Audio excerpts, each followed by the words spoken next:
ফিহা? বাইরে থেকে ফিহার কোনো সারা শব্দ পাওয়া গেল না। উৎসের গলা শোনা গেল উচ্চ স্বরেই বলে উঠল। ফিহা নেই, আমি আসছি। আদ্রি সন্তন্ত পায়ে উঠে গিয়ে দরজা খুলে দিল। উৎস ঘরে ঢুকতে ঢুকতে বলল, তোমার কিছু প্রয়োজন আছে নাকি? আদ্রিস অবাক হয়ে বলল। তুই কিভাবে বুঝলি? উৎস হেসে বলল, কমন সেন্স প্রশ্ন ভাই। বাই দ্য ওয়ে, তোমাকে এত আপসেট দেখাচ্ছি কেন? কিছু হয়েছে? আমাকে বলবে নাকি ফিয়াকে? আফটার আল, ফিয়া তোমার অনুগত বোন। তুই কি আমার সঙ্গে ফাইজলামো করতে এসেছিস? মোটেও না, আমি তো তোমার সাহায্য লাগবে কিনা জিজ্ঞাসা করতে এলাম। আদ্রিস খানিকক্ষণ থেমে জিজ্ঞেস করলো, তোর খালার বোন ঠিকঠাক মতো বাড়ি পৌঁছাতে পেরেছে? জানিস এ ব্যাপারে কিছু? আদ্রিসের ঘোরালো প্যাচালো কথাবার্তা শুনে উৎস মনে মনে হাসলো। তারপর বলল, বাড়ি পৌঁছে খেয়ে দিয়ে ঘুম দিয়েছে। ইভেন আমি তাদের পৌঁছে দিয়ে বাড়িতে ফিরে এসেছি। আদ্রিস হতভম্ব হয়ে বলল, মানে তুইও গিয়েছিলি নাকি? আমি তো জানি না। উৎস বলল, হ্যাঁ গিয়েছিলাম। আঙ্কেল আন্টি এতগুলো ব্যাগপত্র নিয়ে এতদূর যাবে, তাই আমি সাথেই চলে গেলাম। আদ্রিস রুক্ষ স্বরে বলল। আর এই কথাটা তুই আমাকে একবারও জানানোর প্রয়োজন মনে করলি না? উৎস কপালে ভাঁজ ফেলে বলল, তোমাকে জানানোর প্রয়োজন বোধ করিনি। আফটার অল, রোজার সাথে আমার চেনা জানা বা সম্পর্ক বয়স তোমার চেয়েও বেশি। তুমি ওর ফ্রেন্ডস আর আমি ওর ভাই, পার্থক্যটা বুঝো ভাই। আদ্রিসের ভ্রু আপনা আপনি কুচকে এলো। হাতের মুঠো কিলবিল করতে লাগলো। উৎসের নাক বরাবর ঘুষি দিতে ইচ্ছে করলো, তবুও সে চড়া গলায় প্রশ্ন করলো। এই তোর গার্লফ্রেন্ড নেই? উৎস সোজাসুজি উত্তর দিল। না ভাই। আদ্রিস রেগে বলল, কেন নেই? তোর মতো এত সুদর্শন একটা ছেলের কেন গার্লফ্রেন্ড থাকবে না? উচ্চ ভ্রু উঁচিয়ে বলল। কারণ রোজার মতো কাউকে পাইনি। ওর কথা শুনে আদ্রিস হতভম্ব হয়ে গেল। রাগে ফুঁসতে থাকা অবস্থায় মাথা ঝিমঝিম করতে করতে এক পর্যায়ে ব্যথাও শুরু হলো। ওর মনে হচ্ছে গায়ে কেউ মরিচের গুঁড়ো পেস্ট করে লাগিয়ে দিয়েছে। পুরো চোখ মুখ লাল হয়ে গেল। উচ্চ নিজের হাত দুটো আড়াআড়ি ভাবে ভাঁজ করে দেয়ালে হেলান দিয়ে দাঁড়িয়ে আদ্রিসকে জিজ্ঞেস করলো। Are you jealous? আদ্রিস ছুটে গিয়ে উৎসকে ঘুষি মারতে যাবে, তার আগেই উৎস ওর হাত ধরে ফেললো। তারপর বলল, হ্যাঁ তো চলো কেন, রিল্যাক্স। নাকি আমার বোনের জন্য মন আকুপাকু করছে বলে আমার উপরে রাগ দেখাচ্ছ? দিস ইজ নট ফেয়ার ভাইয়া। তোর বোন না ভাবি বলবি, ওকে? উচ্চ দৃঢ় কণ্ঠে বলল। নেভার, ও আমার বোন। আদ্রিস বাঁকা চোখে তাকিয়ে বলল। কিন্তু তুই ওকে বোনের নজরে দেখিস বলে মনে হয় না। উচ্চ এবার হু হা করে হেসে ফেললো, বলল, আর ইউ মেট? জোকস বুঝো না তুমি? ইদানিং এত বাচ্চার বিহেভিয়ার করো কেন? রোজা যথেষ্ট বুঝতার, ইমপ্রেসিভার, আর তুমি অবুঝের মতো কথাবার্তা বলছো। তোমাকে তো মানাবেই না তোমাদের। আর এর চেয়ে তুমি নিজেকে কন্ট্রোল করার চেষ্টা করো, মানাবে ভালো। আদ্রিস তীক্ষ্ণ কণ্ঠে বলল। বেশি সাহস তোর? আমার সাথে মজা করিস ডাফার? ছোট আব্বুকে যদি না বলি তো আমার নামও আদ্রিস নয়। উচ্চ নিজের কান ধরে বলল। সরি ভাই, আর এমন ভুল করবো না। আম্মুকে বলো না। আদ্রিস শান্ত হয়ে বলল। তোর ফোন আর পাসওয়ার্ড দে আর ভাগ এখান থেকে। কেন? আমি বলেছি তাই। দিবি নাকি ছোট আব্বুকে বলবো? উচ্চ তড়িঘড়ি করে ফোনটা বের করে আদ্রিসের হাতে তুলে দিল। আদ্রিস বাঁকা হেসে পড়ল। নাও গেট আউট। উচ্চ ঘর থেকে বেরিয়ে যেতে যেতে বিষণ্ণ গলায় বলল। বোনটা আমার, অধিকার বেশি তোমার? কি দিনকাল যে পড়লো, মায়ের চেয়ে মাসির দরদ বেশি। উচ্চ বেরিয়ে যেতেই আদ্রিস নিচতলায় গেল। রান্নাঘর থেকে ব্রেড আর কফি নিয়ে এসে দরজা বন্ধ করে পায়ের উপর পা তুলে বসলো। তারপর নিজের ফোন থেকে রোজার ফোনে কল দিল। কিন্তু প্রায় 12টা কল দেওয়ার পরও যখন রোজা ফোন ধরলো না, তখন ওর মেজাজ খারাপ হয়ে গেল। পরক্ষণেই রাগ সামনে শান্ত মেজাজে আর ঠান্ডা মাথায় উচ্ছের ফোন হাতে নিয়ে সুন্দর একটা হাসি দিয়ে কফির মাগে চুমুক দিয়ে ডায়াল করলো রোজার নাম্বারে। সেকেন্ডের মাথায় রোজা ফোন রিসিভ করলো। ভাই তুমি, উফ বাঁচালে। আর কিছুক্ষণ হলেই নির্ঘাত আমার ফোনটা আত্মহত্যা করতে চাইতো। আদ্রিস গলা স্বর নিচু করে বলল। কেন? তোমার ফিয়ন্সে ফোন করেছিল বলে? ওপাশ থেকে আদ্রিসের গলা শুনতে পেয়ে রোজা জিভ কাটলো। তারপর আমতা আমতা করে বলল। আপনি কিন্তু ভাইয়ার ফোন আপনার কাছে কেন? ভাইয়ের খোঁজ পরে নিও। আমার ফোন রিসিভ করনি কেন? রোজা আসার চেষ্টা করে বলল। না মানে আমি ঘরে ছিলাম না, ধরার আগেই কেটে গিয়েছিল। তুই ঠিকঠাক মিথ্যা বলতে শেখনি? আমাকে ভয় পাও নাকি লজ্জা? রোজা রেগে বলল। আপনি একটা গার্বেজ। আপনাকে ভয় পাবো আমি? আপনি জানেন আমি রোজা, আর রোজা কাউকে ভয়টা পায় না।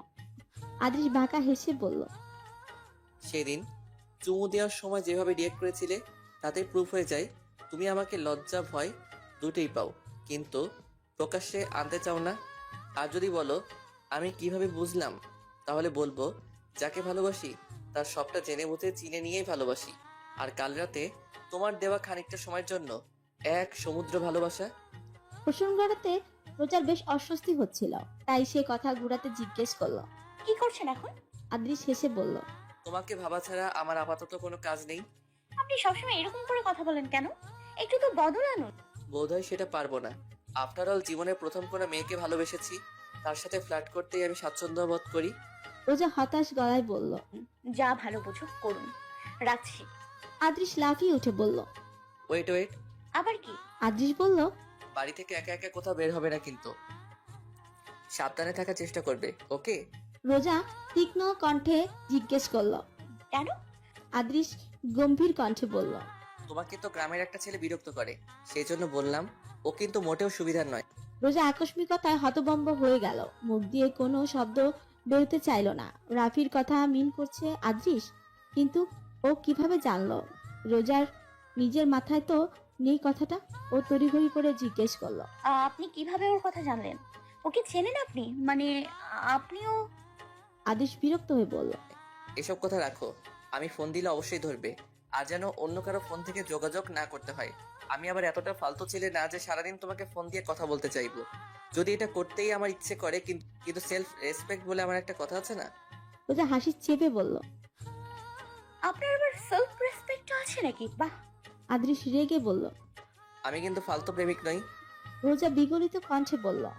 কারণ আপনি রোজাকে ভালোবেসেছেন। রৌদ্রকর উজ্জ্বল বিকেল, হিমের হাওয়ায় গাছগাছালির পাতা দুলছে ধীর গতিতে। ততদিনে শুকিয়ে যাওয়া বৃক্ষরাজি তাজা হয়ে ওঠার প্রাণপণ চেষ্টা চালাচ্ছে। আম গাছে নতুন পাতা, নতুন মুকুল এসেছে। সেখানকার তীব্র সুবাসে রোজাদের বাড়ির চারপাশটা আজকাল বড্ড মোহময় হয়ে থাকে। সেই সাথে চারিদিকে অদ্ভুত এক নীরবতা বিরাজ করে। আকাশে পেঁজা তুলার মতো উড়াউড়ি করে মেঘমল্লার দল। প্রকৃতি জানান দিয়েছে শীতকাল প্রায় শেষের পথে, কিন্তু শীতের তীব্রতা কমেনি। ধোঁয়াশে কুয়াশার জাল আর ঠান্ডা বাতাস প্রতি মুহূর্তে মনে করিয়ে দেয় এখন শীত প্রকৃতিতে আর ভূমিকা রাখার মশগুল।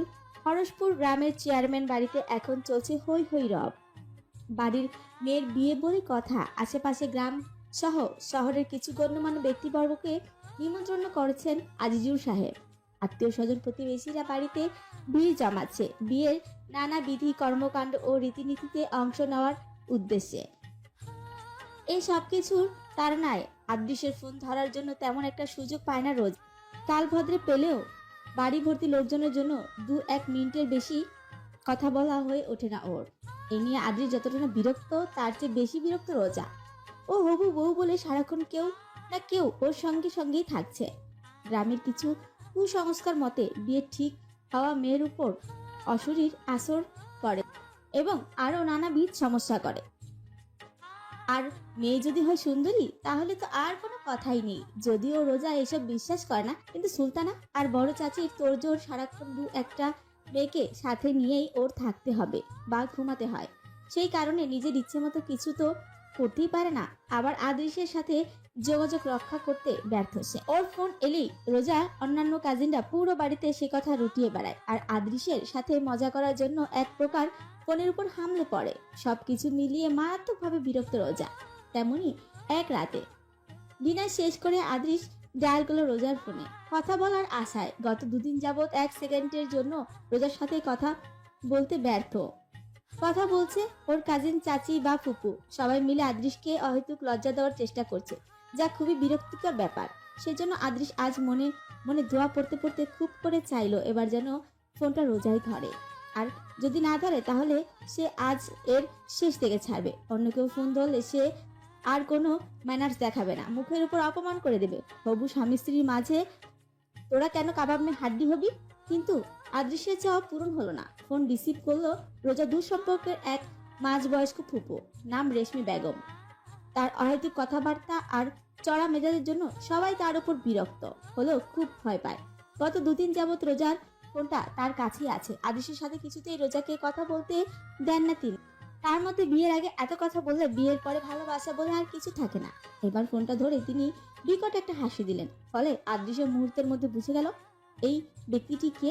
আর মহিলাটার হাসিটা খুবই বিশ্রী লাগলো আদৃশের কাছে। ও রাগ নিয়ে কিছু বলতে যাবে তার আগেই মহিলাটি বলল, জামাই বাবাজিনি বইয়ের লগে প্রেম করবা বিয়ের পর, এখন আমাদের লগে বুড়ো মানুষটির লগে দুইটা সুখ দুঃখের গল্প করবা, বুঝছো?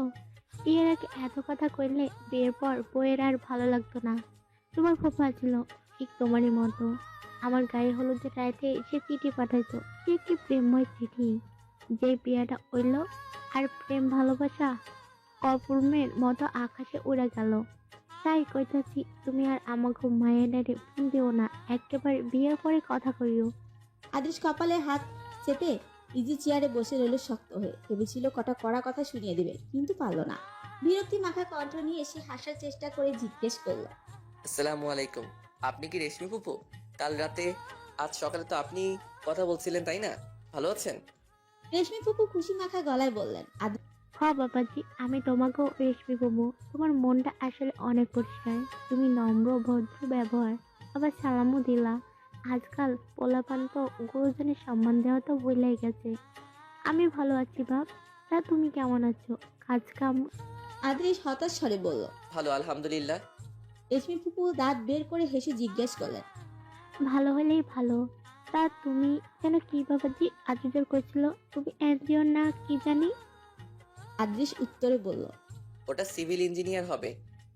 ও আচ্ছা, আমাদের পাশের বাড়ি হামজা ভাইয়ের ছোট্ট মাইয়া মনির বিয়া হয়েছে এক এনজল লগে। এই দিন দেখলাম মনির জামাই আমাকে বাজারে ভাঙ্গা গাড়ি মেরামত করতেছে। পরে গিয়া শিক্ষায় হেল কইল সে নাকি মেকানিকের এনজিও। তো তুমি কি ঠিক করো বাবাজি কারেন্টের লাইন? এই প্রশ্ন শুনে আদৃশের মেজাজ অত্যাধিক খারাপ হয়ে গেল। কারেন্টের লাইন ঠিক করে মানে কি? মহিলা এসব কি বলছে? ভীষণ বিরক্ত হয়ে আদৃশ বলল, না না, ওসব করি না। বাই দ্য ওয়ে, আপনার ভাতিজির সঙ্গে জরুরি একটু কথা ছিল। ফোনটা কি দেওয়া যাবে? রেশমি হেসে বললেন, হ্যাঁ তো ঘুমাইয়ে গেছে, আর তুমি হ্যার লগে কথা কইবা বাহানা খুঁজতেছো তাই না? তাই শুই না, রাখো বাবাজি। বিয়ার আগ পর্যন্ত তোমার আর কথা নাই। ততদিন পর্যন্ত আমার সাথেই তোমার কথা কওয়া লাগবো। রেশমি বেগুন এমনি এমনি হয় নাই। আমার বিকু বানানো এত সহজ না, বুঝলা? আদৃশ আর কিছু না বলে খট করে ফোনটা কেটে দিল। ফোনের মধ্যেই মহিলার কথা শুনে আদৃশ বুঝতে পারলো তার শান্তশিষ্ট রোজা সামনাসামনি কতটা ভুগছে এই মহিলার জন্য। আদৃশ ঠিক কি করবে বুঝে উঠতে পারলো না। বিয়ের আগ পর্যন্ত নাকি কথা বলা যাবে না, মগের মূল্য নাকি সবকিছু।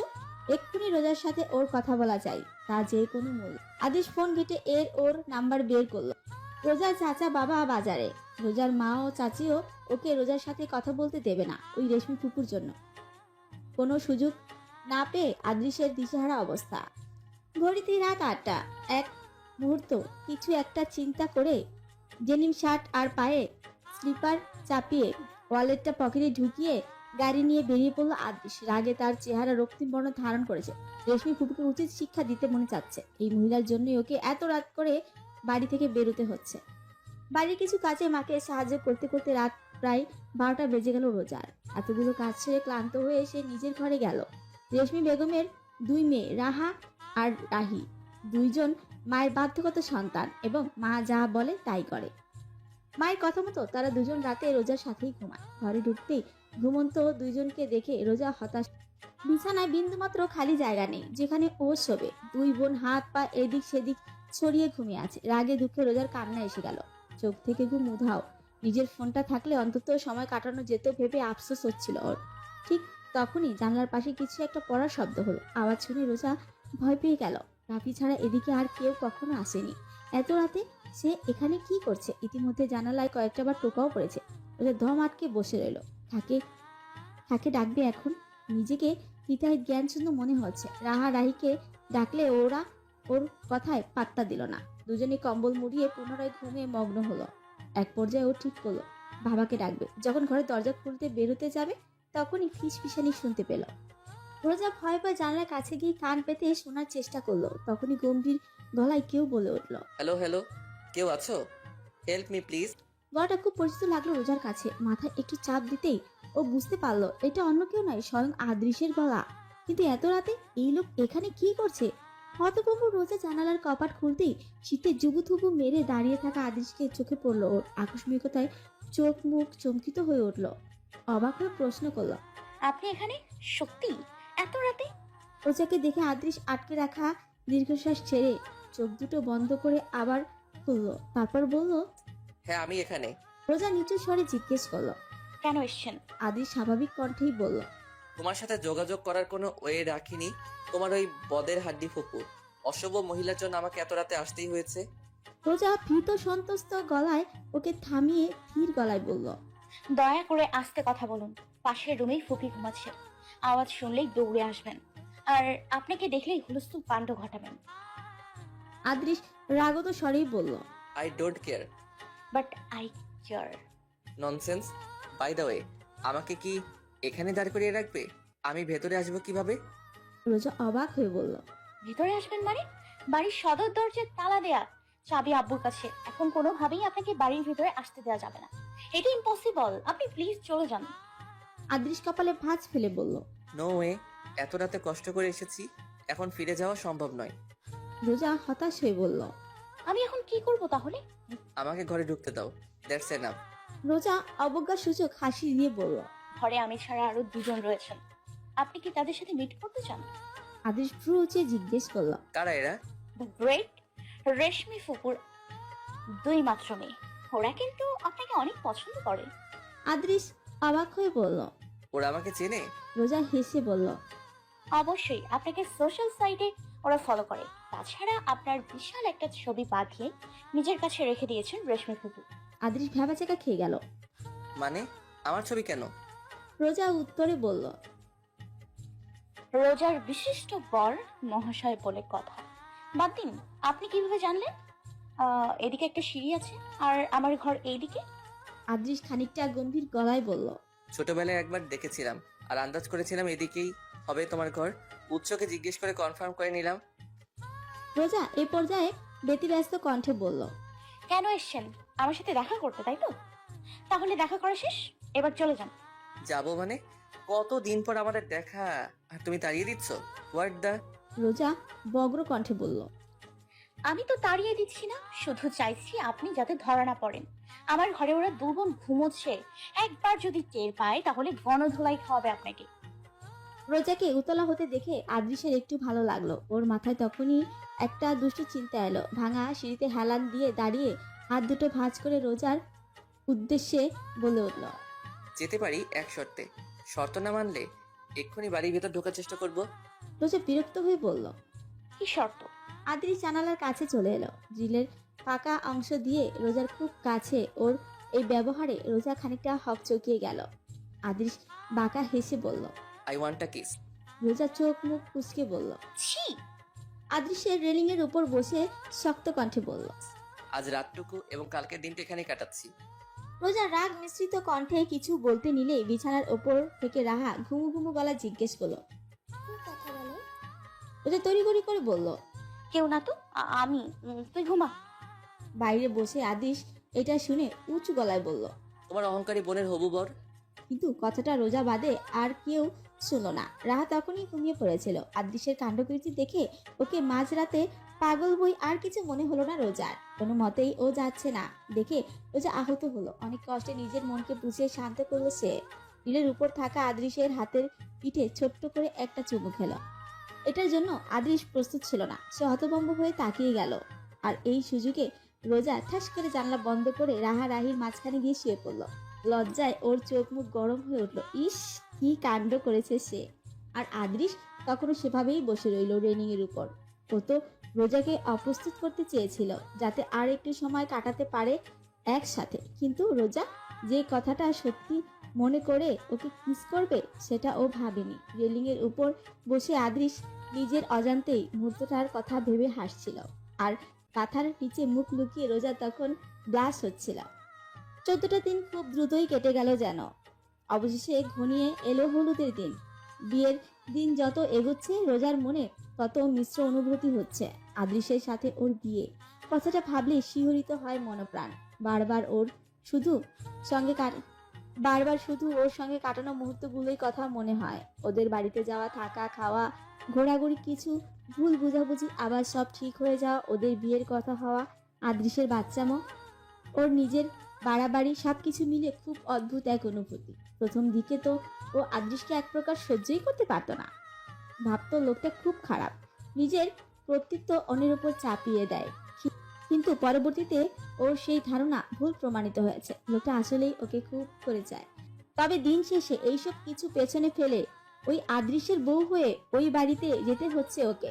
এটা ভেবেই ও নিজের ওপর অবাক হয় আজকাল। সত্যি নিয়তি খুবই অদ্ভুত ভেবেই আলতো হাসলো রোজা। তপ্ত রোদ্দুরে ঢাকা সোনালী প্রকৃতি, হলদেটে এক ফালি সূর্য রশ্মি চুইয়ে এসে পড়ছে ওর ঘরের মেঝেতে, বারান্দায়। বাড়ির পেছনের জঙ্গল থেকে আসছে মৃদু বাতাস, চকচকে দ্রুতি ছড়াচ্ছে মোহময় সূর্য।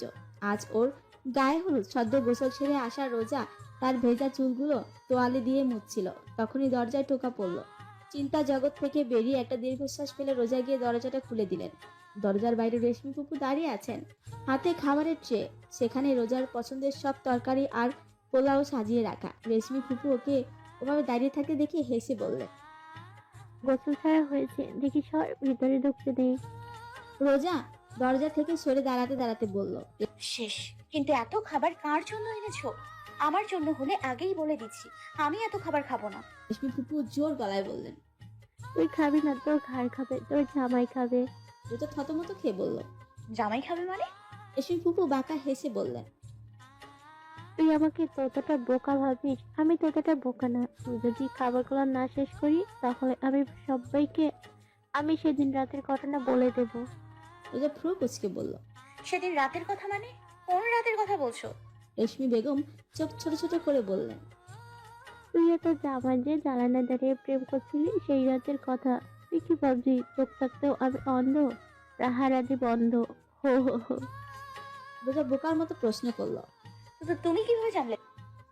রাহারাদি বলেছে, ওরা দেখেছে। কি? রেশমি বেগম বিরস কণ্ঠে বললেন।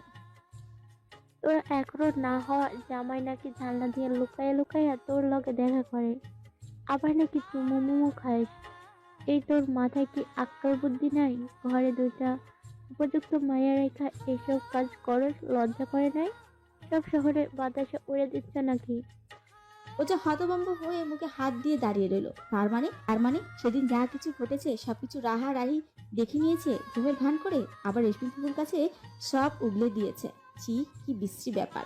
মায়ের মতো এই মেয়ে দুটোরও সব দিকে দৃষ্টি থাকে। এই ঘটনা বোধহয় বাড়ির সবাইকে তারা বলেও দিয়েছে। ইস, লজ্জায় রোজার ইচ্ছে করছিল মাটিতে গর্ত করে লুকিয়ে পড়তে। ওকে এইভাবে দাঁড়িয়ে থাকতে দেখে রেশমি বেগম গলা খাকারি দিয়ে বললেন। আমার মতো দাঁড়ায় না থাইকা গিয়া বস, আমি নিজাতে খাইয়া দিচ্ছি।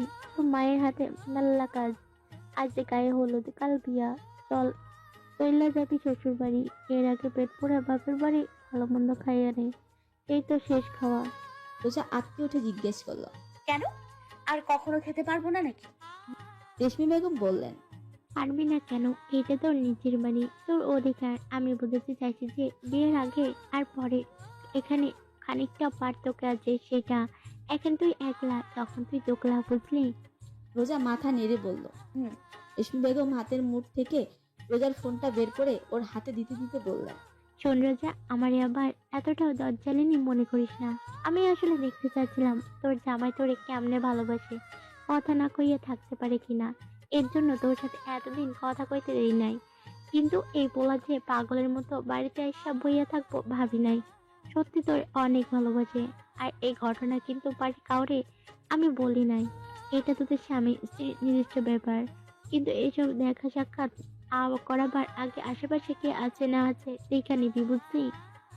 রেশমি বেগমের কথা আর আদৃশের প্রশংসা শুনে রোজার মন ভালো হয়ে গেল। ও বিছানায় নিজের পাশে রেশমি বেগমকে বসিয়ে বলল। আমাকে খাইয়ে দাও তো ফুপু। রেশমি বেগম হাসতে হাসতে বললেন।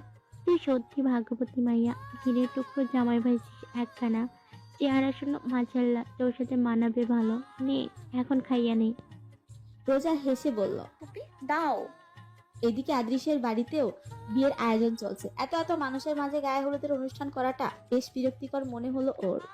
তাই যত দ্রুত সম্ভব এই কার্যক্রম সেরে রাত 12টায় নিজের ঘরে চলে এলো ও।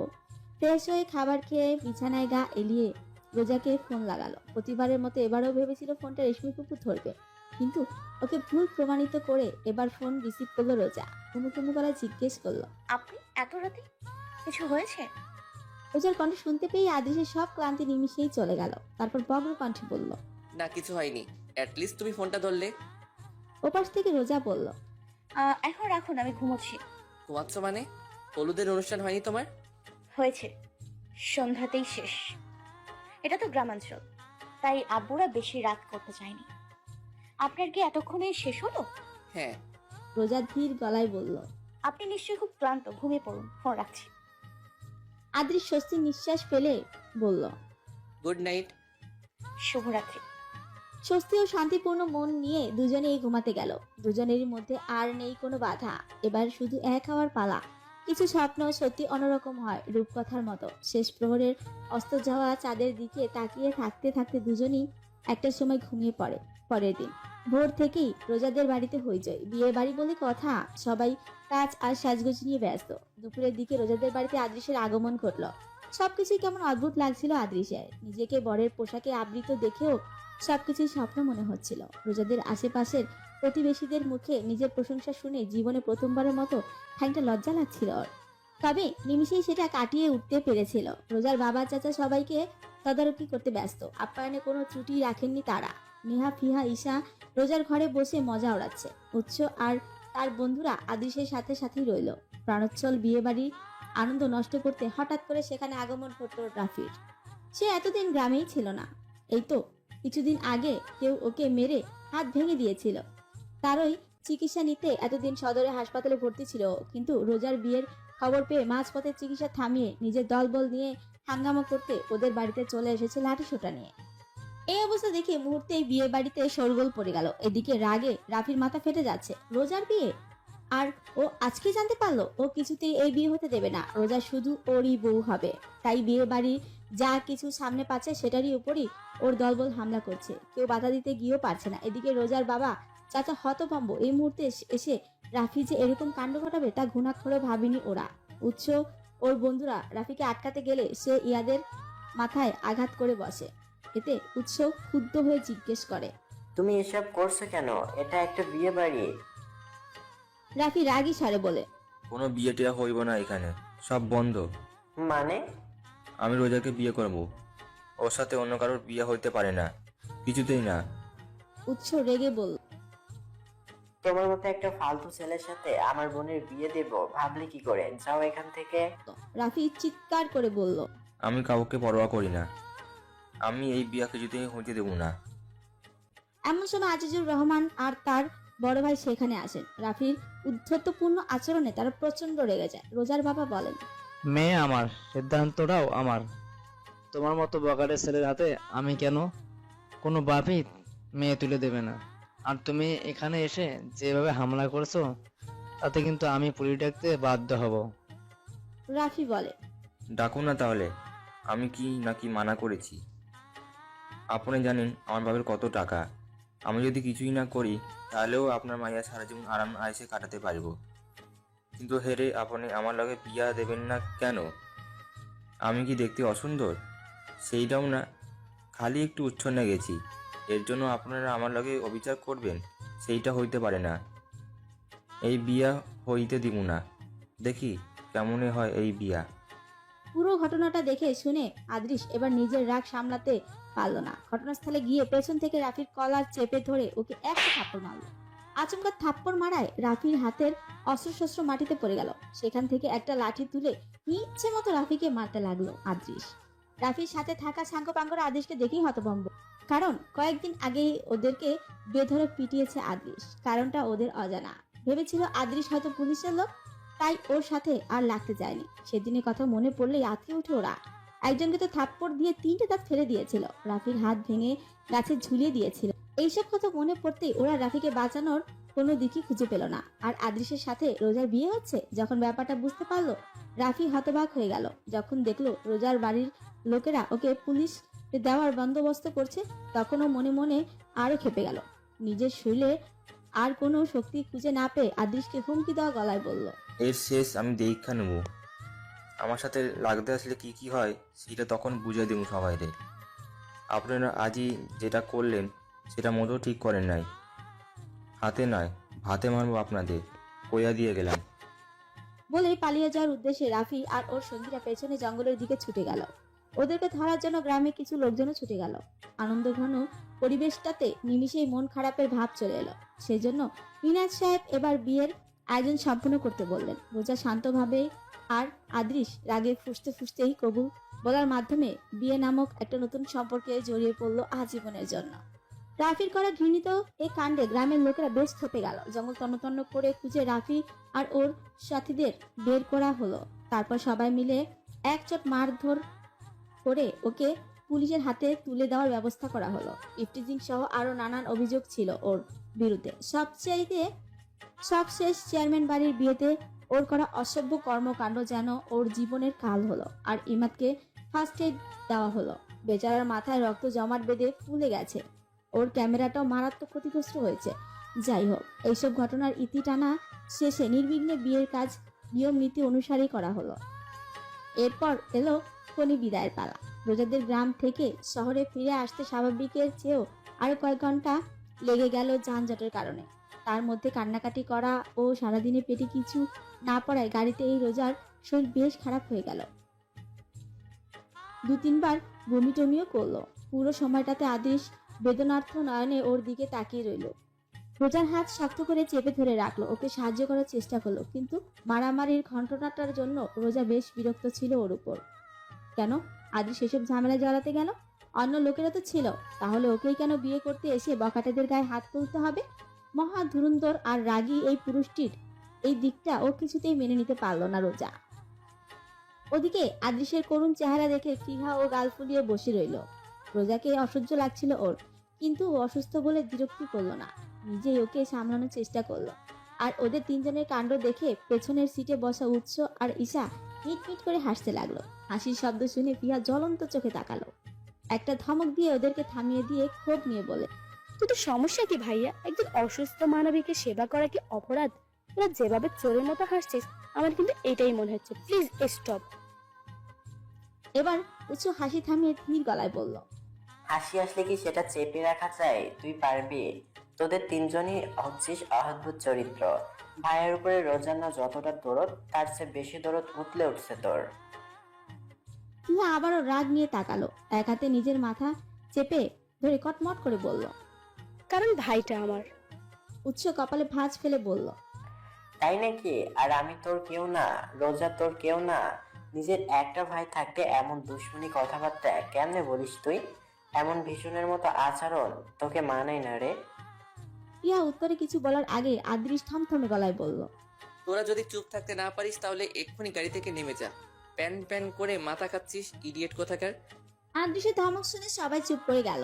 ফিহা বিজয়ের হাসি হাসলো। রোজা অদ্ভুত ভঙ্গিতে বসে বসে ওদের কথোপকথন শুনলো, টু শব্দটি পর্যন্ত করলো না। আদৃশের বাড়িতে পৌঁছাতে রাত 9টা বেজে গেল। রোজাকে বরণ করলো আদৃশের মা মিতালি। একমাত্র ছেলের বউ পেয়ে তিনি ভীষণ খুশি।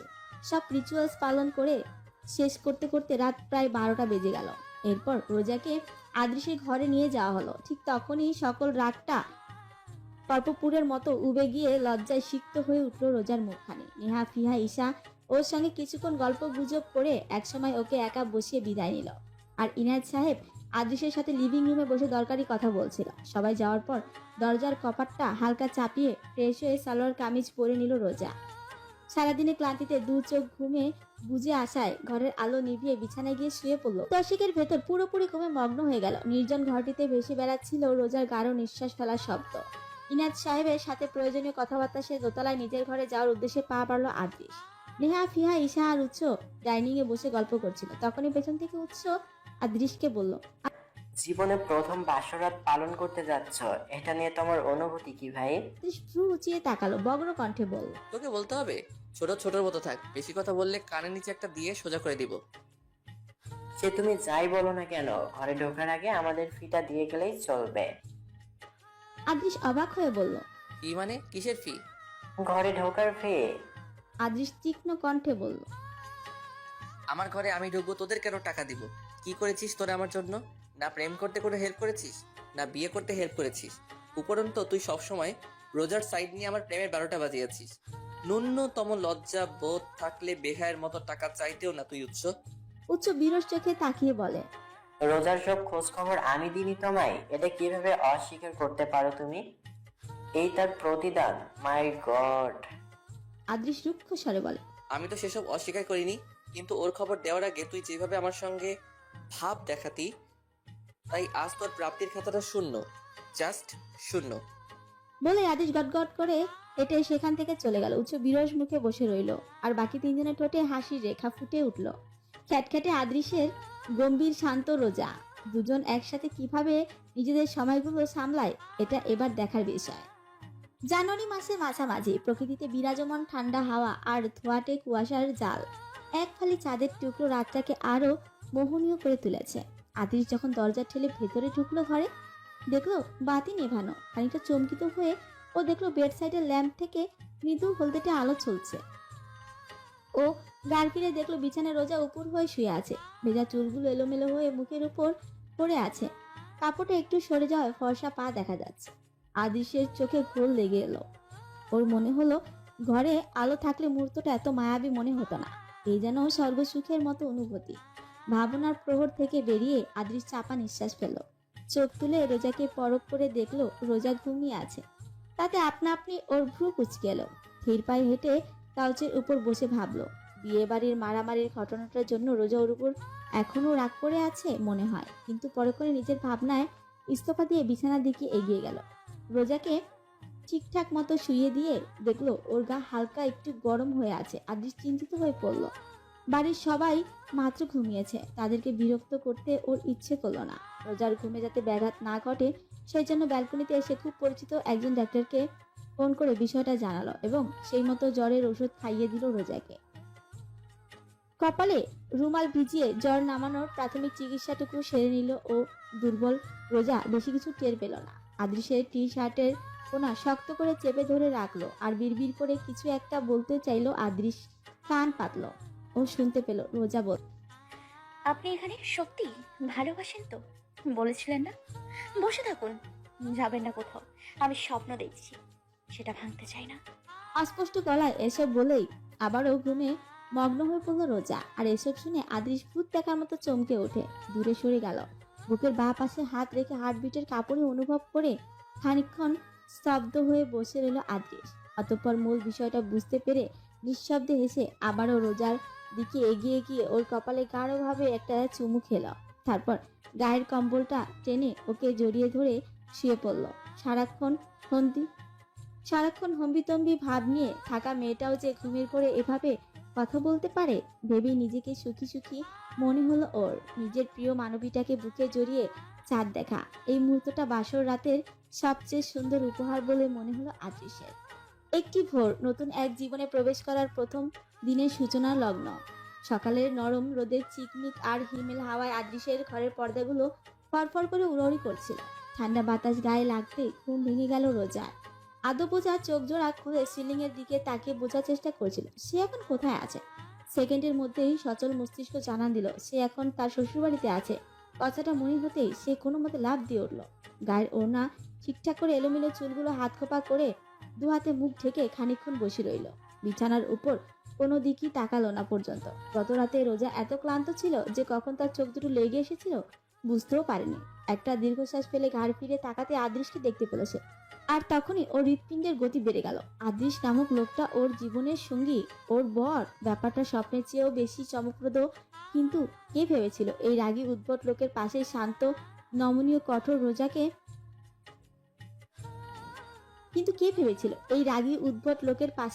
শান্ত নমনীয় কঠোর রোজার নামটা জুড়ে যাবে? কেউ কি ভেবেছিল? উফ, রোজা নিজেই তো এখনো বিশ্বাস করতে পারছে না। আচ্ছা, গত রাতে আদৃশ আসার আগেই সে যে ঘুমিয়ে গেছে, এই জন্য কি লোকটা ওর প্রতি রাগ দেখাবে? অবশ্য রাগ দেখালো সমস্যা নেই, রোজা ওর রাগের পাত্তা দেবে না। বিয়ে বাড়িতে রাফিকে মারধর করায় সে নিজেই তো আদৃশের উপর ক্ষেপে আছে। অবশ্য এখন আর রাগ নেই, কিন্তু সেটা আদৃশকে বুঝতে দেওয়া যাবে না। রোজা দেয়াল ঘেঁষে বসে খুব মনোযোগ দিয়ে আদৃশকে দেখতে লাগলো। মনে আছে যে ওই লোকটার উপর রাগ দেখালো, মনে মনে ভীষণ ভাবে ওকে অনুভব করে। আদৃশের ভালোবাসায় নাকি অভিমান দেখে, হয়তো দুটোই। রোজা ভাবনার গভীরে গিয়ে ঘুমন্ত আদৃশকে খুঁটিয়ে খুঁটিয়ে দেখতে থাকে। সাদা পলো শার্টে আদৃশকে ভীষণ স্নিগ্ধ দেখাচ্ছিল। কপালের কাছে পড়ে থাকা চুলগুলো তখনও বাতাসে উড়ছে, কিন্তু আদৃশ বাঁকা হয়ে ঘুমিয়ে আছে। কুশনের উপর পা তুলে দিয়েছে, আর গায়ে কম্বল অর্ধেক, বিছানায় অর্ধেক, মেঝেতে পড়ে আছে। রোজার বরাবরই গোছানো মেয়ে, কিন্তু ওর কপালে যে এমন আগুছালো লোক পড়বে কল্পনাতেও ভাবেনি সে। কোনো ছেলের ঘুম যে 2 বছর বয়সী চঞ্চল বাচ্চাদের মতো হয়, এটা ভাবতেই ও বিরক্তি বোধ করলো। সে আস্তে করে ডাক দিল আদৃশকে। নারী কণ্ঠে ডাক শুনে আদৃশের পাতলা ঘুমটা ভেঙে গেল। ভ্রু কুচকে সে তাকালো রোজার দিকে। সবকিছু মনে পড়তেই ও শোয়া থেকে উঠে বসলো। রোজার দিকে এগিয়ে যেতেই হতভম্ব হয়ে রোজা একটু দূরে সরে গেল। সেটা দেখে আদৃশ রেগে গিয়ে বলল। সমস্যা কি তোমার? রোজা একটু অপ্রস্তুত হয়ে বলল। আমার তো কোনো সমস্যা নেই, আপনারই সমস্যা। আদৃশ ভ্রু কুচকাল। রোজা কি বলতে চাইছে? ওর আবার কিসের সমস্যা থাকতে পারে? ভ্রুকুটি করেই সে রোজার কথার মর্মোদ্ঘাটন করলো এবং চড়া হাসলো। ওর হাসি দেখে রোজা একটু অবাক হয়ে প্রশ্ন করলো। হাসছেন কেন? আমাকে দেখে কি হাসির পাত্রী মনে হচ্ছে? আদৃশ একটু থেমে বলল। মোটেও না, তবে তুমি ভীষণ ইন্টেলিজেন্ট। ভাবনা চিন্তায় আমার থেকে বহু দূর এগিয়ে আছো, কিন্তু এটা নিয়ে আমি প্রাউড ফিল করছি না। রোজা প্রশ্ন করলো। মানে? আদৃশ বাঁকা হেসে বলল। মানে আমি যে বিষয়ে এখনো কিছু ভাবিনি, সেই বিষয়টা নিয়ে তুমি অনেক কিছুই ভেবে বসে আছো। রিল্যাক্স, এত হাইফার হওয়ার প্রয়োজন নেই। সবকিছুরই একটা সময় আছে, অসময়ে সেটার অভ্যাস করতে চাই না। রোজা তীক্ষ্ণ চোখে তাকাতেই আদৃশ ওর খুব কাছে এসে কানে কানে ফিসফিসিয়ে বলল। ভোরবেলার প্রেম অস্বাস্থ্যকর হয় প্রিয়। নিজের ভাবনাগুলো সামনে রাখো, নয়তো অঘটন ঘটে যেতে পারে। সব কথার বড় কথা, আমি একজন পুরুষ মানুষ এবং সম্পর্কে তোমার বড় হই, তাই নয় কি? কথাটা কর্ণপাত হওয়া মাত্র রক্তিম আবায় ললায়িত হয়ে উঠল রোজার গাল। চারপাশের শব্দ যেন থেমে গেল। আসলেই তো, ও তো এক্ষুনি আদৃশকে নিয়ে উল্টাপাল্টা চিন্তা করে বসেছিল, আর লোকটা তা বুঝেও গেল। হায় ধরনী, দ্বিধাও হও। রোজা তড়িঘড়ি করে বিছানা থেকে নামতে নিলে আদৃশ ওর হাত টেনে ধরল। ফলে ব্যালেন্স করতে না পেরে রোজা বিছানার উপর পড়ে গেল। আদৃশ খানিকটা রাগ নিয়ে ওকে হেডবোর্ডে চেপে ধরে বলল। হচ্ছ কেন তুমি? একটু রিল্যাক্স করতে পারছো না? রোজা তীক্ষ্ণ চোখে তাকালো, রাগী স্বরে বলল। নিজেই তো বললেন সবকিছুরই একটা সময় আছে। এখন আপনি অ্যাডভান্টেজ নিতে চাইছেন?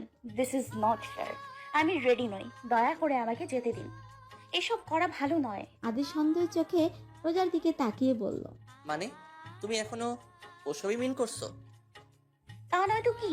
আদৃশ হতাশ হয়ে ওর কপালে হাত রাখলো। কয়েক সেকেন্ড পর্যবেক্ষণ করে হাতটা সরিয়ে রোজার দিকে তীক্ষ্ণ চাহনি নিক্ষেপ করলো। তারপর বলল। তোমার যে গত রাতে জ্বর এসেছিল জানো তুমি? সারা রাত তোমাকে নিয়ে বসেছিলাম। জ্বর নেমেছে কিনা সেটা চেক করতেই তোমাকে বসতে বলেছি, আর তুমি উল্টা উল্টা ভেবে আমার মাথা খাচ্ছ। অসুস্থ রোগীর সাথে রোমান্স করার কোনো মোড আমার নেই। আমার বাসর রাতটাই নষ্ট করে দিয়েছো তুমি। প্রথম কথাগুলো শুনে গিল্টি ফিল হলো। আদৃশের শেষের কথাটা শুনে রোজা রেগে গেল। সবকিছুর জন্য ধন্যবাদ, কিন্তু আমি কি বলেছি আমার সেবা করতে? আর বাসর রাতটা আপনার একার নয়, আমারও ছিল। আপনি দেরি করে এসেছেন বলেই সেটা নষ্ট হয়েছে। আদৃশ সেটা মানতে নারাজ। রোজাও নিজের দোষ স্বীকার করতে চায় না। আদৃশ বলল। তুমি ঘুমিয়ে পড়ায় সেটা নষ্ট হয়েছে, আমার জন্য না। সহজ কথাটা মেনে নিলে তোমার জন্যই ভালো। রোজা এবার বেশ রেগে গেল। আদৃশ অহেতুক ওকে কথা শোনাচ্ছে, যেন সবটা দোষ রোজার, আর ও নিজেই কিছুই করেনি। রোজা রাগী কণ্ঠে বলল। বেশ হয়েছে, ভালো করেছি। আদৃশ ভীষণ রেগে গেল। আজ তো একটা বজ্জাত মেয়ে কোথাকার। রোজা আগুনে ঘি ঢালতে ঢেলে বলল। এই বজ্জাত মেয়েকে বিয়ে করতেই তো মরিয়া হয়ে উঠছেন। আঙ্কেলের পায়ে পর্যন্ত ধরেছেন। ভেবেছেন আমি কিছুই জানি না? আমি সব জানি। একটা ছাত্রা লোক কোথাকার। আদৃশ মুখ কালো করে বলল। বিয়েটা কি আমার একা হয়েছে? তুমি করনি বিয়ে? রোজা বিরক্তি সুযোগ চ শব্দটা উচ্চারণ করে বলল। আমি বাবা মায়ের বাধ্য মেয়ে বলেই আপনার মতো ছাত্রা লোককে বিয়ে করতে রাজি হয়েছি। আদৃশ প্রতি উত্তরে বলল। তুমি যে মিচকা শয়তান নেই সেটা তো জানতাম না। তুমি নিজে থেকে ভালোবাসি বলার পরে আমি আব্বুকে তোমার কথা জানাই, এখন সেসব অধিকার করছো? রোজা সেই মুহূর্তে গলার স্বর নামিয়ে জিজ্ঞেস করলো। আমি কখন আপনাকে ভালোবেসে বলেছি? আদেশ অধৈর্য নিয়ে রোজার মুখটা উপরে তুলে রাগী স্বরে বলল। কেন নেহাত বিয়ের দিন ছাদে বলনি? রোজা স্বীকার করতে পারলো না, প্রসঙ্গটা এড়াতে বলল। মনে নেই আমার, কিন্তু আপনিও সুবিধের লোক নন। নেহা আপুর এঙ্গেজমেন্টের রাতে আমার সাথে যে ব্যবহার করেছেন, দিস ইজ নট ফেয়ার। বলে থেমে গেল রোজা। সেন্সিটিভ টপিক এড়াতে গিয়ে আবার এইসব প্রসঙ্গেই অনিচ্ছাকৃতভাবে ঢুকে গেছে সে। কিন্তু এবার আর আদৃশ রেগে থাকলো না, বরং শান্ত হয়ে গেল সে। এরপর রোজাকে বুকে নিয়ে বিছানায় শুয়ে পড়ল। তারপর স্বপ্নালু চোখে জানালা দিয়ে বাইরে আকাশে তাকালো। ঘন নীলের সমাহারে অজানার উদ্দেশ্যে উঠতে থাকা মেঘপুঞ্জের ধীর গতিতে ছুটে চলার দিকে তাকিয়ে বলল, এটা আমার জীবনের প্রথম চুমু ছিল, অনিচ্ছাবশত কিন্তু মধুর। রোজা আদেশের থেকে ছাড়া পাওয়ার চেষ্টা চালাচ্ছিল, কিন্তু ওর মুখ থেকে এই কথাটি শুনে অস্বস্তি নিয়ে বলে উঠল, এটা আমারও প্রথম চুমু ছিল, অনিচ্ছাবশত এবং জঘন্য। এই একটা কথাই আদৃশের প্রেমিক মনের রীতি টানার জন্য যথেষ্ট ছিল। সে রোজাকে ছেড়ে দিয়ে হনহন করে উঠে পড়ল। দেয়াল ঘড়িটা জানান দিল এখন সকাল 6:30। টি শার্টের বোতামগুলো লাগাতে লাগাতে আদিশ ওয়াশরুমের দিকে এগিয়ে গেল, আর রোজা স্বস্তির নিঃশ্বাস ফেলে নিজেকে সামলালো। আদিশের না থাকার সুযোগে বিছানা বালিশ কম্বল ভাঁজ করে রাখলো, ড্রেসিং টেবিলের উপরে নিজের জিনিসপত্র গুছিয়ে রাখলো। এরপর আদৃশ বেরিয়ে সোজা বারান্দায় চলে গেল। এরপর রোজাও নিজেও ফ্রেশ হতে গেল। হাত মুখ দিয়ে রুমে আসতেই আদৃশকে দেখলো একটা কালো রঙের রোজ ফুটিতে গোলাপ হাতে। আদৃশ ঘরে ঢুকছে। ফুলটা এতটাই আকর্ষণীয় যে ওটা ছুঁয়ে দেখতে রোজার খুব লোভ লাগলো, কিন্তু মুখে সেটা প্রকাশ করলো না, আর চোখে ফুলটা দেখতে লাগলো। আচমকা আদৃশ এসে ওর দিকে ফুলটা এগিয়ে দিয়ে বলল, আমার জীবনে আসার জন্য অনেক ভালোবাসা তোমাকে। আজকের মতো প্রতিটি সকাল যেন তোমার সাথে উপভোগ করতে পারি। তুমি যেন সূর্যের প্রথম কিরণের মতো আমার জীবনে উজ্জ্বল আলো ছড়াও। তুমি যেন আমার প্রথম এবং শেষ ভালোবাসা হও। আমি তোমাকে ভালোবাসি, তুমি আমাকে ভালোবাসো। এই বিশ্বাসটুকু নিয়ে যেন জীবনের শেষ নিঃশ্বাস অবধি থাকতে পারি। রোজা ফুলটা হাতে নিয়ে ভাবুক কণ্ঠে বলল। কিন্তু আমাদের জীবনের প্রথম সকাল তো ঝগড়া দিয়ে শুরু হলো। আদৃশের প্রেমিক মনটা আবারও আহত হলো। অসহায় দৃষ্টিতে রোজার দিকে তাকিয়ে রইল। এই মেয়েটা ওর অনুভূতির সাথে ভালোই খেলা করতে পারে ভেবে আদৃশ গম্ভীর হয়ে ওকে জড়িয়ে ধরে কপালে চুমু খেয়ে বলল, ঝগড়ার পর তো আরো বেশি করে ভালোবাসবো। তখন প্রতিটি সকালে আজকের মতো নতুন আর প্রেমময় হবে। এবার রোজা নিশ্চুপ রইল। মুহূর্তটা উপভোগ করতে লাগলো সে। আদৃশের হৃৎপিণ্ডের মৃদু শব্দটা ওর বেশ ভালো লাগছে। এই শব্দগুলো নিশ্চয়ই মানুষের মনের অনেক অজানা কথাগুলো জানিয়ে দেয়। প্রকৃতির নীরবতা আরও ওদের দুজনের নিস্তব্ধতা মিলে মিশে একাকার হয়ে গেল কিছু সময়ের জন্য। কিন্তু ঠিক তারপরেই দরজায় কে যেন ক্রমাগত আঘাত করতে লাগলো। রোজাকে ছেড়েই আদিশ বিরক্ত হয়ে দরজা খুলতেই ওপাশ থেকে ফিহার গলা শোনা গেল, তোমরা উঠেছো ভাইয়া? তাহলে ব্রেকফাস্ট করতে এসো, সময় তোমাদের অপেক্ষা করছে।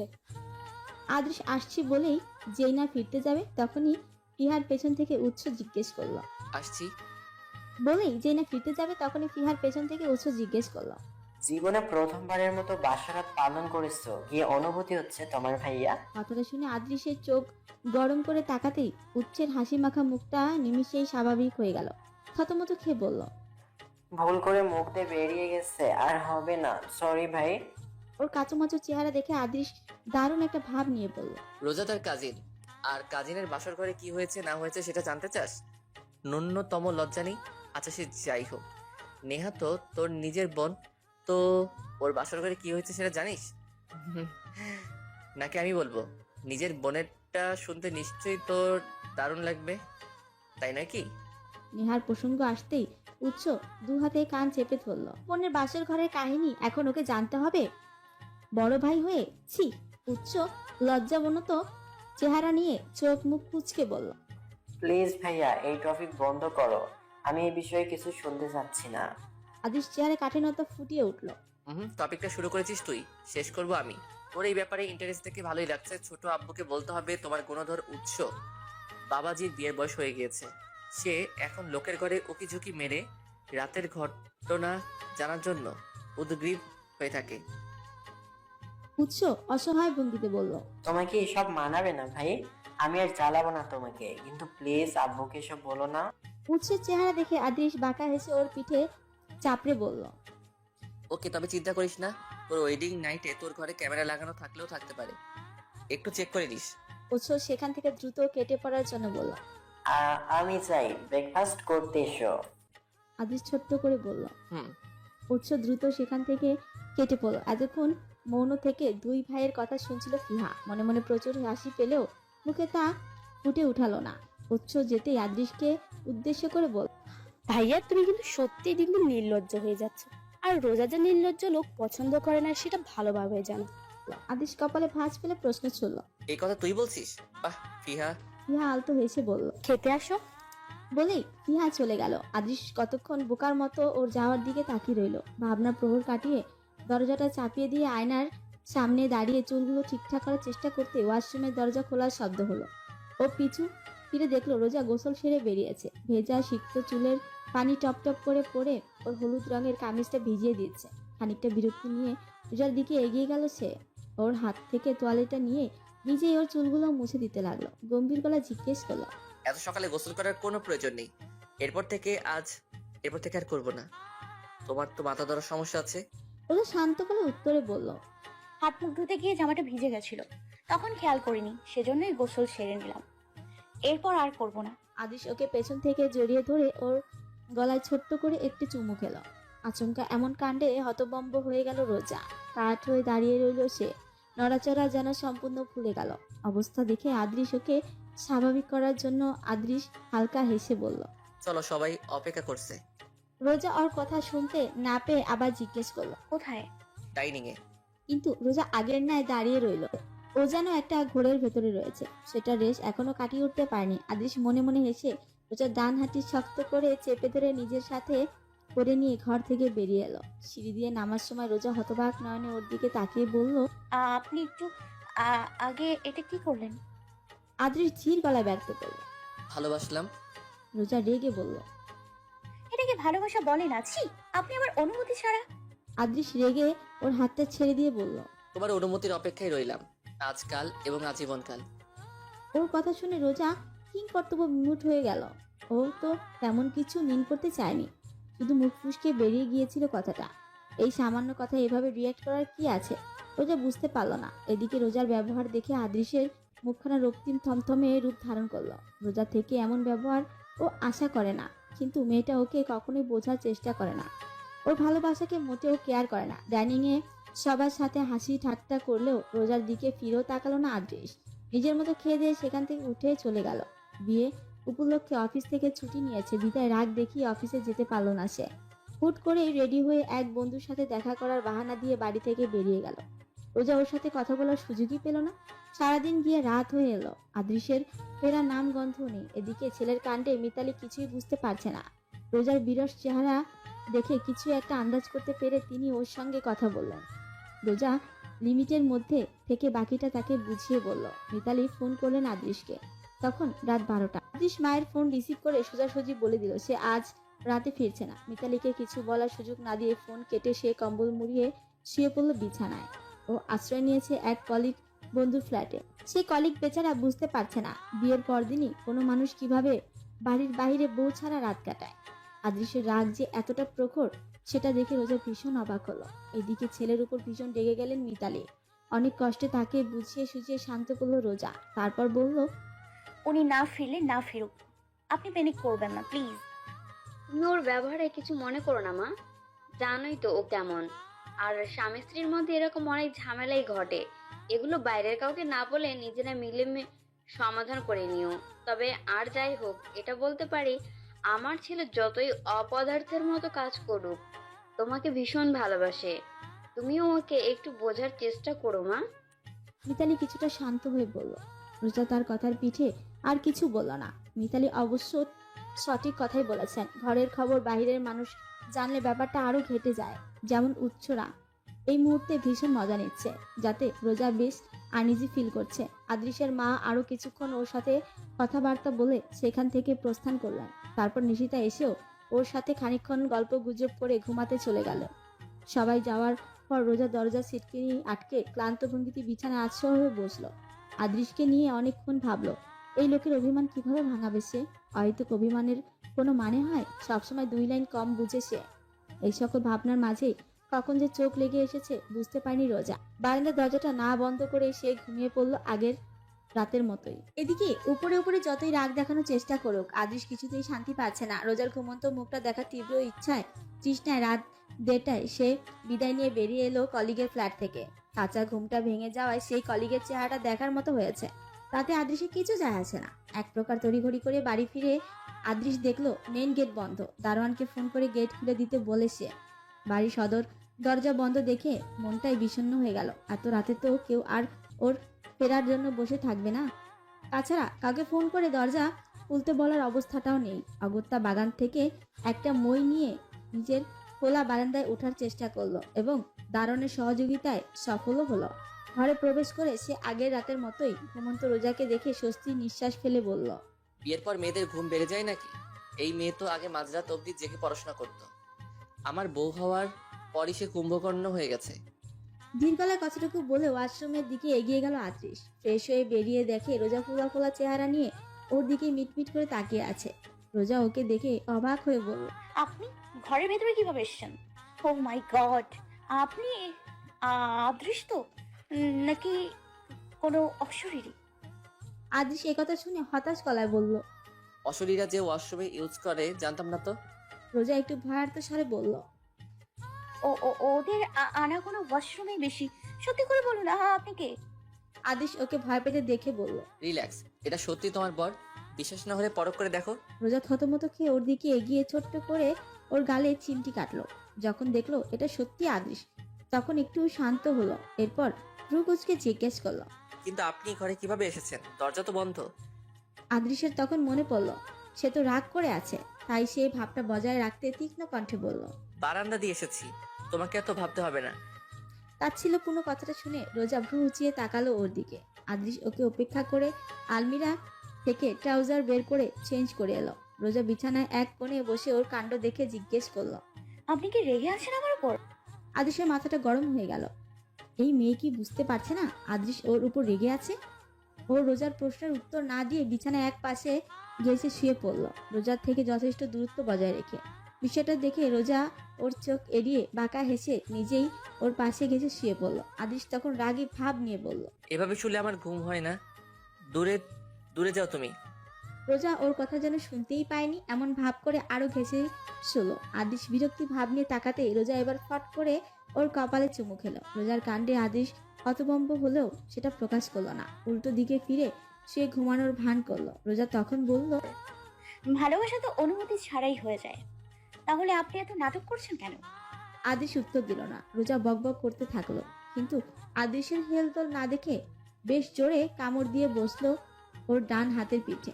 ব্যথা এবার চুপ করে থাকতে পারলো না সে, লাফিয়ে উঠে বসলো বিছানায়। রোজাকে বেশ শক্ত একটা ধমক দিতে গিয়েও দেখলো ও গম্ভীর চেহারা করে বসে আছে। আদ্রিস আর রাগ করে থাকতে পারলো না, বেশ অনেকক্ষণ চুপ করে থেকে বলল, ভালোবাসা চাই। রোজা খোঁচা মেরে বলল। ভালোবাসা কি চাইলেই পাওয়া যায়? আদ্রিস খানিকটা রাগ নিয়ে বলল, সব সময় এভাবে খোঁচা মেরে কথা বলো কেন তুমি? বয়সে আমার চেয়ে 6 বছরের ছোট, অথচ বড়দের মতো কথা বলে। অবশ্য বোকা চেহারা রোজাকে আমি ভাবতেই পারি না। সে সেই কথাটা বলার সময় আদিস নিঃশব্দে হেসে ফেলল। রোজার মনটাও ভালো হয়ে গেল। যাক, এই আবল তাবল পাগল লোকের রাগটা তাহলে ভাঙানো গেছে। জানলা দিয়ে উজ্জ্বল চাঁদের রশ্মি এসে রোজার চোখে মুখে পড়তেই আদিস ঘোর ঘোর গলায় বলল, আমারও একটু অন্যরকম ভালোবাসা চাই। বলে রোজার দিকে এগুবে। সেই মুহূর্তে ওর হাসি পেয়ে গেল। অনুভূতিগুলো আবার টুকরো টুকরো হয়ে গেল আদৃশের। ওর চেহারায় সেটা ফুটে উঠতেই রোজা চুপ হয়ে গেল। আদৃশ বলল, তোমার প্রতি ভেঙে যাওয়া অনুভূতিটা কখনো মরে না। একটু ভালোবাসা ছাড়া কিছু চাওয়ার নেই তোমার থেকে। সেদিন পূর্ণিমার চাঁদের আলোতে বাগানের ফুলেরাও যেন হেসে উঠেছিল। চারপাশে নীরবতা ছেদ করে নিশি রাতের পাখিরা গুনগুন করে গান গাইতে লাগলো। সমস্ত রাগ অভিমানকে দূরে ঠেলে স্রোতের বিপরীতে থাকা দুজন মানব মানবী এক সুতায় বাধা পড়েছিল। প্রতিটি অনুভবের হৃস্পন্দনে তারা তাদের ভালোবাসার মানুষটিকেই খুঁজে পেয়েছিল। কিছু বছর পরের কথা। সময় চলছে তার আপন গতিতে। সবার জীবনের মোড় পাল্টেছে। উৎস বাবার সাথে পারিবারিক ব্যবসায় যোগদান করলেও তার জীবনে কোনো মেয়ে আসেনি। এখন পারিবারিকভাবে তার বিয়ের কথা চলছে তার ক্লাসমেটের সঙ্গে। আর নেহা রিজভি বসবাস করছে সিঙ্গাপুরে। আদিশ রোজা আছে দেশ থেকে দূরে লন্ডন শহরে। তাদের সাথে থাকে ফিহা। উচ্চতর ডিগ্রি নেওয়ার জন্য সে আছে দেশ থেকে বাহির। ঈশার বিয়ে হয়েছে বছর দুয়েক আগে। সেও সাংসারিক জীবনে বেশ সুখে আছে। সবার জীবন নতুন ছন্দ বেশ ভালোভাবেই উপভোগ করছে তারা। জীবন স্বর্গপূর্ণ এইটুকু ভাবলে সত্যি জীবন সুখের মনে হয়। সেইবার এক মনোমুগ্ধকর বসন্ত। পিচঢালা পথের ফুটপাতে শীতের মরা পাতা আনাগোনা চলছিল উত্তাল ভাবে।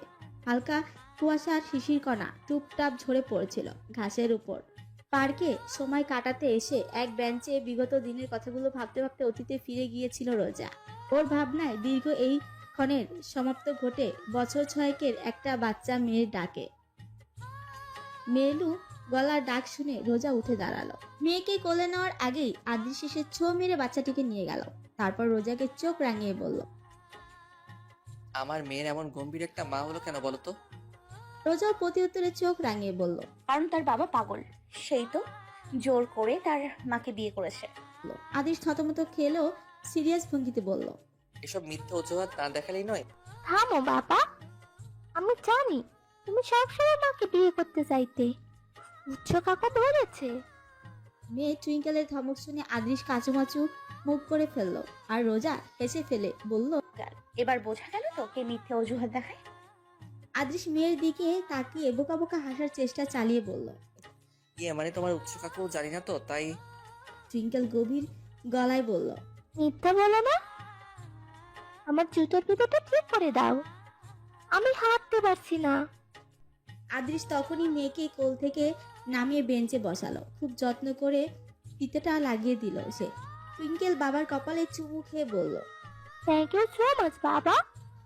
আদৃশও হেসে ফেললো, বলল, ওয়েলকাম পিচ্ছি।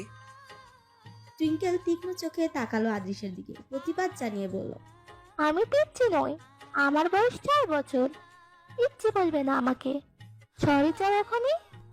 আদৃশের মুখের হাসি উবে গেল। কাঁচুমাচু চেহারা নিয়ে মেয়েকে সরি বলতেই রোজা হেসে ফেলল। আদৃশ অসহায় ভঙ্গিতে মেয়ের আড়ালে গিয়ে হতাশ গলায় রোজাকে বলল, তোমার মেয়ে সম্পূর্ণ তুমিটাই। এই বয়সে এত গম্ভীর বাচ্চা কিভাবে হয়? এত সিরিয়াসলি নিয়ে নেয় সবকিছু, ভালোবেসে পিচ্ছে বলা যায় না, কি মারাত্মক ব্যাপার। রোজা ভ্রু উঁচিয়ে বলল, বলেছিলেন না আমার মতো একটা ছোট্ট রোজা চান আপনি? এবার দেখুন, মেয়ে তো আমার মতোই হয়েছে। আপনার গম্ভীর বউ বাচ্চা নিয়ে এবার সুখে থাকুন। আদিশ মুচকি হেসে রোজার গালে হাত ছোঁয়ালো। ছোট্ট করে চুমু খেলো মা মেয়েকে। দুজনকে জড়িয়ে ধরে বলল, তবু ওদেরকে আমার চাই, হয়ে যাক আরো গভীর। আমার ভালোবাসা তোমাদের প্রতি সবসময় নতুন অনুভূতির মতোই প্রিয় থাকবে। রোজাও আলতো হেসে বলল। আমারও। আদৃশ প্রশ্ন করলো। একবার ভালোবাসিও বললে না? রোজা উত্তরে বলল, ওটা আমার গোপন অনুভূতির মতোই গোপন থাকুন, সব ভালোবাসা প্রকাশ করতে নেই। সেই যে ছাদে একবার রোজা আদৃশকে ভালোবাসি বলেছিল, বিয়ের এতগুলো বছর পার হয়ে গেলেও দ্বিতীয়বার সেটা উচ্চারণ করেনি রোজা। আদৃশও আর জোর করেনি। সব ভালোবাসা প্রকাশ করতে হবে এমন কোনো কথা নেই। আদৃশ এবার শান্ত স্বরে বলল, প্রকাশিত ভালোবাসা আবারও প্রকাশক। পৃথিবী জানুক আদেশের অনুভবে তুমি আছো, আর সে আছে তার রোজানোর মনের গহীনে, খুব যত্নে।